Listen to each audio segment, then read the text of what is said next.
প্রথমে কড়াইতে বেশ কিছুটা পরিমাণ সর্ষের তেল খুব ভালো করে গরম করে এর মধ্যে দিয়ে দেবো পরিমাণ মতো সাদা জিরে। সাদা জিরে দিয়ে খুব ভালো করে ভাজা করে নেব।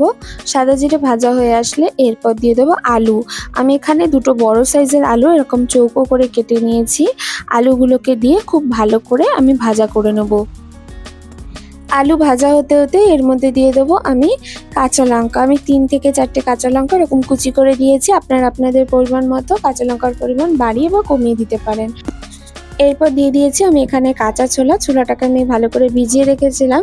এরপর এই ছোলাটা দিয়ে দেবো। আমি 1 কাপ মতো ছোলা এখানে ভিজিয়ে দিয়ে দিয়েছি। ছোলাটাকে আলুর সাথে আমি মিডিয়াম টু লো ফ্লেমে ঢাকা চাপা দিয়ে সেদ্ধ করে নেব। 5 মিনিট লো ফ্লেমে ভেজে নেওয়ার পর ঢাকনা খুলে এরপর দিয়ে দেবো পরিমাণ মতো হলুদ গুঁড়ো, পরিমাণ মতো জিরের গুঁড়ো, পরিমাণ মতো ধনের গুঁড়ো। এরপর মশলাগুলো দিয়ে নেড়েচেড়ে খুব ভালো করে কষিয়ে নেব। খুব ভালো করে মিডিয়াম টু হাই ফ্লেমে কষিয়ে নিতে হবে। এরপর দিয়ে দেবো আমি মোচা। আমি একটা বড় সাইজের মোচা ব্যবহার করেছি। মোচাটাকে খুব ভালো করে সেদ্ধ করে জলটা ঝরিয়ে এর মধ্যে দিয়ে দিচ্ছি। মোচার সাথে আলু দিয়ে খুব ভালো করে নেড়েচেড়ে মিশিয়ে নেব। খুব ভালো করে মোচার সাথে মশলা দিয়ে খুব ভালো করে কষিয়ে নিতে হবে। মিডিয়াম টু হাই ফ্লেমে আমি খুব ভালো করে সব কিছু কষিয়ে নিচ্ছি। নেড়েচেড়ে নেওয়ার পর এরপর দিয়ে দেবো 1 চামচ আদা বাটা। আদা বাটা দেওয়ার পর এটা কিন্তু খেতে একদম অন্যরকম লাগে।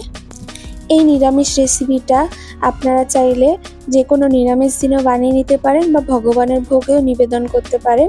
এরপর আমি নেড়েচেড়ে খুব ভালো করে মিশিয়ে নিচ্ছি। আর পুরো রান্নাটা লো টু মিডিয়াম ফ্লেমেই আমি করে নেব। এর মধ্যে দিয়ে দিচ্ছি আমি পরিমাণ মতো লবণ, কারণ কি আমি মোচা সেদ্ধ করার সময় সামান্য পরিমাণে লবণের ব্যবহার করেছিলাম। এরপর সব কিছু নেড়েচেড়ে খুব ভালো করে মিশিয়ে নেব। নেড়েচেড়ে মিশিয়ে নেওয়ার পর আবার ঢাকনা বন্ধ করে আমি লো ফ্লেমে সেদ্ধ করে নিচ্ছি। আর ওপর থেকে দিয়ে দেবো 1 চামচ মতো গরম মশলা। আর সবশেষে স্বাদের জন্য দিয়ে দিচ্ছি আমি পরিমাণ মতো চিনি। আপনারা চাইলে ঘিও দিতে পারেন। এরপর গরম মশলা দিয়ে নেড়েচেড়ে নিলেই তৈরি মোচার ঘন্ট। ভিডিওটা পুরো দেখার অনুরোধ রইল। ভিডিওটা ভালো লাগলে লাইক করে দেবেন, চ্যানেলটি সাবস্ক্রাইব করে পাশে থাকবেন আর কমেন্ট করে জানাবেন কেমন লাগলো। আজকে এই পর্যন্তই, দেখা হচ্ছে নেক্সট ভিডিওতে। আর অবশ্যই বাড়িতে এরকমভাবে মোচার ঘন্ট তৈরি করবেন।